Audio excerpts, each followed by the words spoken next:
एक बड़ी खबर का रुख करते हैं इसी से जुड़ी हुई, क्योंकि डूंगरपुर में हाईवे पर एक तरफ बवाल चल रहा है तो दूसरी तरफ सीएमआर में प्रतिनिधिमंडल के साथ अहम बैठक होनी है। जिले में धारा 144 भी लागू कर दिया गया।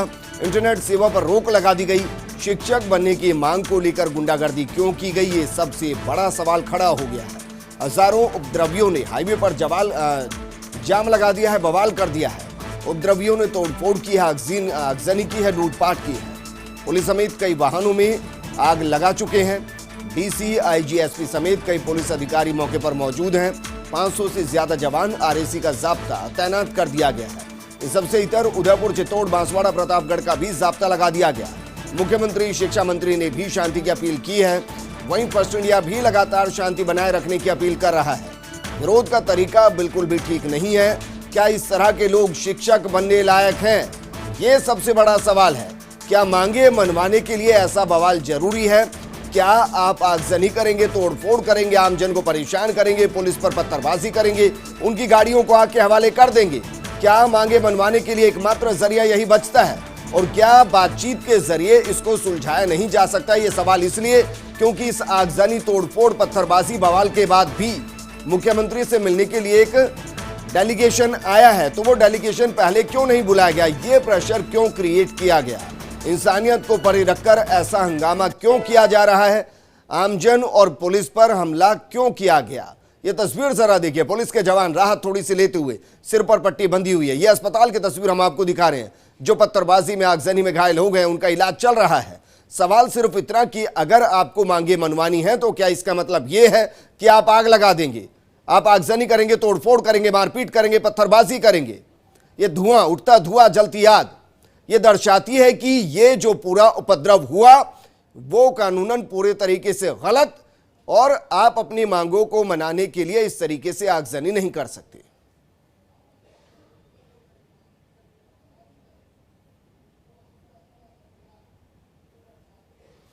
तो तस्वीरें मैंने आपको दिखा दी। एक तरफ बवाल है और दूसरी तरफ सवाल है। मेरे सहयोगी नरेश मेरे साथ जुड़ चुके हैं। नरेश, सवाल यही है कि आखिरकार भी तो बातचीत के लिए आना पड़ा, तो आगजनी और ये बवाल क्यों?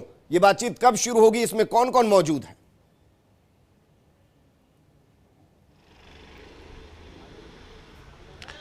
बिल्कुल विजेंद्र, देखिए लगातार जिस तरह की घटना हो रही है तो मुख्यमंत्री अशोक गहलोत ने सुबह भी कहा था और पीसीसी चीफ गोविंद सिंह डोटासरा ने भी कहा था कि कानून व्यवस्था हाथ में लेने का अधिकार किसी को नहीं है। हालांकि अपने विरोध कर सकते हैं, विरोध प्रदर्शन हो सकता है, लेकिन वो शांतिपूर्ण होना चाहिए। अपनी मांग के लिए जो ध्यान आकर्षण के अलग अलग तरीके, लेकिन हिंसा का कोई स्थान नहीं है। और साथ में ये भी कहा गया है, पुलिस को भी कहा गया है कि कानून व्यवस्था बनाए रखनी है, उसके लिए जो भी कदम उठाए जाए वो उठाए जाने चाहिए। यानी कि जिस तरह की बात करें कि हिंसा, इसको कोई भी इसके साथ नहीं है। और सरकार ने भी स्पष्ट कर दिया है कि हिंसा के द्वारा किसी चीज़ का हल नहीं है। हालांकि साथ ही जो ये भी कहा है कि जो भी बात है, कोई भी मांग है, कोई अपनी बात रखनी है तो वो रख सकते हैं। और यही कारण है कि अभी कुछ देर बाद मुख्यमंत्री अशोक गहलोत से एक डेलीगेशन मुख्यमंत्री आवास पर मिलेगा, जिसमें अर्जुन बामणिया रहेंगे, मंत्री हैं। इसके अलावा गणेश घोगरा जो कांग्रेस के अध्यक्ष हैं वो भी रहेंगे, वो यहीं हैं। इसके अलावा बीटीपी के विधायक है वो भी रहेंगे। हालांकि देर रात को भी इन सभी ने मुख्यमंत्री अशोक गहलोत से मुलाकात की थी और मुख्यमंत्री ने कहा था कि सरकार हमेशा युवाओं को रोजगार देने के लिए लगातार कदम उठा रही है और जो सरकार जो नियम कायदों के तहत जो कर सकती है वो कर रही है और हर युवाओं की बात सुनने के लिए तैयार है। लेकिन हिंसा को कहीं भी बर्दाश्त नहीं किया जा सकता। बिल्कुल सही कहा कि हिंसा को किसी भी तरीके से बर्दाश्त नहीं किया जा सकता। उदयपुर से मेरे सहयोगी रवि मेरे साथ जुड़ चुके हैं। रवि, तस्वीरें भी दिखाइए और ये बताइए, क्योंकि अमूमन जब हम इस तरीके के प्रदर्शन, आगजनी, पत्थरबाजी देखते हैं, हजारों की संख्या में लोगों को सड़कों पर देखते हैं, तो दो ही कारण होते हैं। या तो कोई पीछे से सपोर्ट कर रहा होता है या फिर आगे से कोई अगुवाई कर रहा होता है। इस केस में क्या है? कहीं ऐसा तो नहीं कि लोकल पॉलिटिक्स की वजह से छात्र यहां तक पहुंच गए, आगजनी करने लग गए?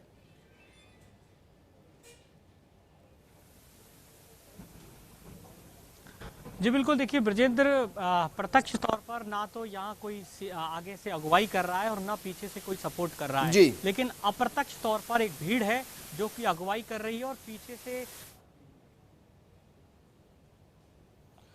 रवि, आपका ऑडियो नहीं आ रहा है, वापस हम आपको जोड़ने की कोशिश करेंगे। उसके पीछे की बड़ी वजह यह भी हो सकती है क्योंकि वहां पर इंटरनेट सेवाएं बंद कर दी गई हैं।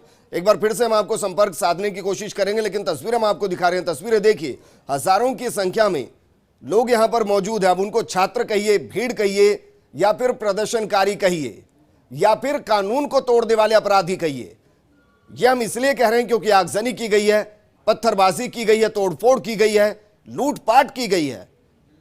और ये वो मांग जो कह रहे हैं कि छात्रों को शिक्षक भर्ती में जो पद खाली रह गए, जो लगभग 1100 से ज्यादा हैं, उन पर अब यहां के इलाके के जो लोग हैं उनके साथ उन पदों को भरा जाए।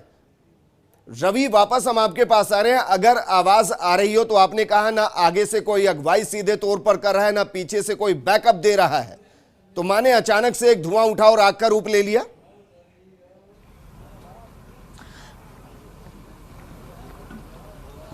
बिल्कुल, देखिए ब्रजेंद्र, दरअसल आगे से कोई अगुवाई का चेहरा जो है वो नज़र नहीं आ रहा है। पीछे से किन लोगों का सपोर्ट है ये थोड़े दिनों में सामने आ जाएगी चीज़ें। लेकिन फिलहाल सबसे पहले तो मैं अपडेट दे दूं कि खेरवाड़ा जो कस्बा है वो आधे से ज़्यादा इन उपद्रवियों के कब्जे में है। आप देख सकते हैं कि खेरवाड़ा जो थाना है वहाँ से कुछ मीटर दूर जो है ये उपद्रवी नज़र आ रहे हैं। मेरे कैमरा पर्सन प्रकाश जो है वो दिखाएंगे कि वो वहाँ पर जो लोग नज़र आ रहे हैं ब्रजेंद्र, ये पुलिस का जाब्ता यहाँ पर है और उसके ठीक पीछे की तरफ जो लोग नजर आ रहे हैं सूनी सड़क पर, वो तमाम लोग हैं जिन्होंने पिछले 22 घंटों से उदयपुर, डूंगरपुर, बांसवाड़ा, प्रतापगढ़ और चित्तौड़ की जो पुलिस फोर्स है उसको परेशान कर दिया है। लगातार ये जो पुलिस फोर्स है उसको पीछे हटने पर मजबूर होना पड़ा है। अभी अब से थोड़ी देर पहले एक अपडेट आया है ब्रजेंद्र, जिसमें कि तकरीबन 4 से 5 गाड़ियों में और आग लगा दी है। यानी कि स्थिति जो है किसी भी सूरत में कंट्रोल में नहीं कही जा सकती है। आईजी विनीता ठाकुर मौके पर है, संभागीय आयुक्त विकास भाले भी अब से थोड़ी देर पहले यहाँ पर मौके पर पहुंचे हैं। लेकिन स्थिति जो है वो बेहद चिंतनीय है, बेहद विचारणीय है। और सबसे बड़ी बात देखिए ब्रजेंद्र, इन लोगों ने, ये जो उपद्रवी हैं, इन्होंने एक ट्रेलर को जो है अपने कब्जे में लिया और उस ट्रेलर की आड़ में लगातार आगे बढ़ रहे हैं। ट्रेलर से पुलिस के जो वाहन है, पुलिस के जो जवान हैं, उन पर अटैक करते हैं और उसके बाद आगे आ जाते हैं। और यही वजह है कि पुलिस जो फोर्स है उसको तकरीबन जिस जगह से इनका महापड़ाव था, कांकरी डूंगरी जगह है ब्रजेंद्र, जहां पर इनका महापड़ाव था, जो कि डूंगरपुर सीमा में आता है। और अब ये जो उपद्रवी हैं पुलिस को खदेड़ते हुए तकरीबन 12 से 15 किलोमीटर पीछे खदेड़ते हुए उदयपुर सीमा में प्रवेश कर चुके हैं। और सबसे गंभीर बात यह है कि जो खेरवाड़ा थाना है उससे कुछ मीटर दूरी पर ये उपद्रवी मौजूद है। इस दौरान खबरें यह है कि लूटपाट भी वहां पर की जा रही है। और मेरा सवाल आपसे यह है कि ये तो आप भी जानते हैं और हर कोई जानता है कि पुलिस अगर अपने पे आ जाए तो महज 2 घंटे के अंदर इलाके को पूरे तरीके से खाली करवा दिया जाएगा, उपद्रव को कंट्रोल कर लिया जाएगा। तो क्या ये माने कि अभी तक आदेश ही सिर्फ ये दिए गए हैं कि आपको सिर्फ सामना करना है, और अगर आगे से तोड़फोड़ होगी, आगे से आगजनी होगी, अगर वो आपकी तरफ बढ़ेंगे तो आपको 2 कदम आगे बढ़ाने की जगह 2 कदम पीछे करने हैं?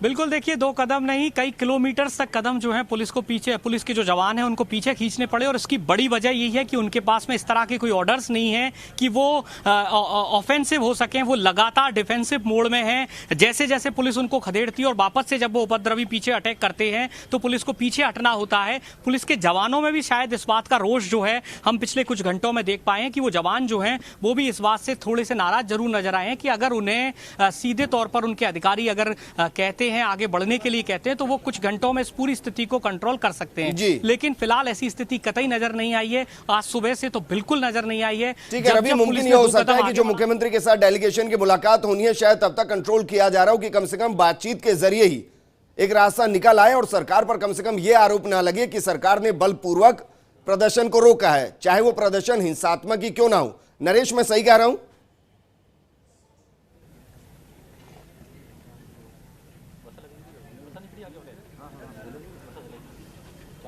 है वो लगातार खुला है। मुख्यमंत्री ने कहा भी है, कल रात भी वहाँ के जो जनप्रतिनिधि विधायक है उस क्षेत्र के, जो मंत्री अर्जुन बामणिया, इसके अलावा गणेश गोगरा है, बीटीपी के दोनों विधायक हैं, उनसे भी मुख्यमंत्री ने बात की थी। और अभी भी कुछ देर बाद मुख्यमंत्री आवास पे मुलाकात होगी। कुछ और वहाँ के जो लोग हैं उनको भी इस डेलीगेशन में बुलाया गया है। तो सरकार जो है वो अपना पक्ष रखेगी कि सरकार क्या कर सकती है, सरकार क्या क्या कदम उठा सकती है, नियम कानून के तहत क्या क्या हो सकता है वो करना है। लेकिन साथ में ये भी है कि हिंसा है वो किसी तरह तरह से जो बर्दाश्त नहीं होगी। तो ऐसे में जनप्रतिनिधियों की भी ये जिम्मेदारी है कि वहाँ के लोगों को समझाए कि किसी भी मांग को जो मनवाने का जो तरीका है वो हिंसात्मक तो बिल्कुल भी नहीं हो सकता। जो जनप्रतिनिधि जयपुर में हैं उनको भी अपने क्षेत्र के लोगों को इस बात के लिए जो है वो मनाना चाहिए कि शांतिपूर्वक तरीके से बातचीत की जा सकती है। और मुख्यमंत्री ने पहले भी कहा है कि बातचीत के जो दरवाजे हमेशा खुले, जब चाहे बात कर सकते हैं। और सरकार ने का ये भी कहना है कि लोगों के लिए रोजगार उपलब्ध कराना सरकार की प्राथमिकता है, लेकिन ये सब नियम कायदों के तहत होगा। किसी भी मांग को हिंसात्मक तरीके से नहीं मनवाया जा सकता। तो अब देखिए, जहाँ तक रवि ने जानकारी दी है कि अभी जो पुलिस है बिल्कुल इस तरह के है कि मूड में कि अभी कोई इस तरह का बल प्रयोग ज़्यादा सख्ती से नहीं हो रहा है। इसका कहीं न कहीं कारण यही हो सकता है कि सरकार की तरफ से ये निर्देश दिया गया हो उनको कि जहाँ तक हो सके बिना इस तरह के बल प्रयोग के उनको नियंत्रित किया जाए।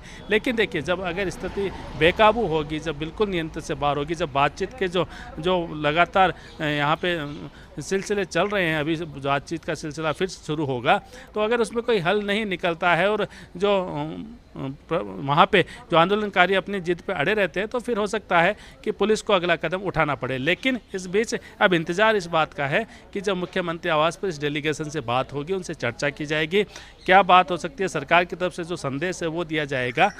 खुद मुख्यमंत्री उनसे बात करेंगे इस डेलीगेशन से। लेकिन ये जो जनप्रतिनिधि है उनकी भी उतनी जिम्मेदारी बनती है कि क्षेत्रीय जो राजनीति है उससे अलग हटके जो प्रदेश की जो शांति है उसको भी बनाए रखे, क्योंकि ये प्रदेश की परंपरा नहीं रही है कि हिंसात्मक तरीके से मांगे मनवाई जाए। जी बिल्कुल रवि, आपके पास मैं आना चाहूंगा क्योंकि डेलीगेशन मुख्यमंत्री से मिलेगा, मुख्यमंत्री से बातचीत होगी और जाहिर है बीच का रास्ता निकलेगा। अब मेरा सवाल यहां से ये खड़ा होता है कि अगर वहां प्रदर्शन में ना कोई आगे चेहरा और ना कोई पीछे खड़ा, तो फिर अगर यहां से जो बातचीत चलकर वहां तक पहुंचेगी वो किस तक पहुंचेगी?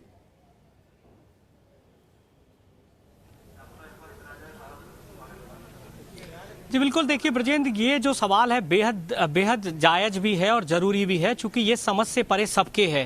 दरअसल इशू ये है कि आज सुबह जिला प्रशासन और जो जिला पुलिस है डूंगरपुर की, उसने यहाँ के कुछ जो लोकल लीडर्स हैं, जो ट्राइबल लीडर्स हैं, उनको राजी करके और इनके पास भेजा। लेकिन सूचना ये थी कि ये जो गुस्साए उपद्रवी हैं, इन्होंने उनके साथ भी मारपीट करने की कोशिश की और पुलिस के पहुंचने के बाद उनको सकुशल वहां से निकाला गया। तो कुल मिलाकर ये जो स्थिति है ये बेहद चुनौती है। ये समझ से परे है कि आखिर इसका निदान क्या निकलेगा। ब्रजेंद्र, उससे पहले मैं एक शॉट जरूर हमारे दर्शकों तक पहुंचाना चाहूंगा कि आप देखिए किस तरीके से वहां पर दुकानों में लूटपाट की कोशिश जो है वो इन उपद्रवियों द्वारा की जा रही है।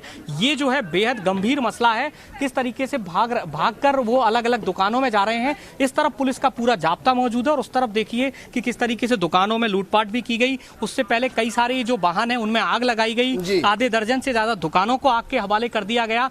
यानी कि नंगा नाच जो है आगजनी का, अराजकता का, वो यहाँ पर साफ नजर आ रहा है, आज सुबह से नजर आ रहा है। और एक तरफ पुलिस जो है, इस दौरान क्या आप जानकारी दे पाएंगे कि जिन दुकानों को लूटा जा रहा है, क्या वो खाद्य सामग्री की दुकानें हैं या बाकी दुकानों को भी लूटा जा रहा है? हो सकता है कि खाद्य सामग्री की दुकानें वो सुबह से हैं, कल से वो वहां पर हैं, खाने के लिए चीजें नहीं हो तो इसलिए वो वहां से वो ले रहे हो, या बाकी दुकानों को भी लूट रहे हैं?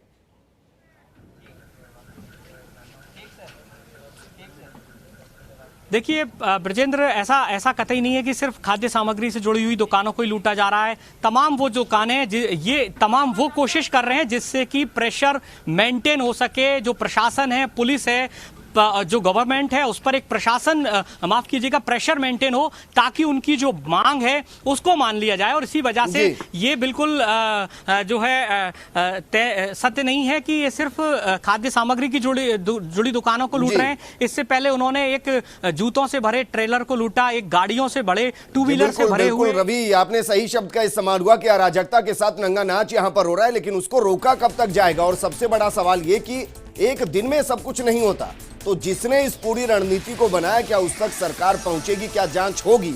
एक छोटे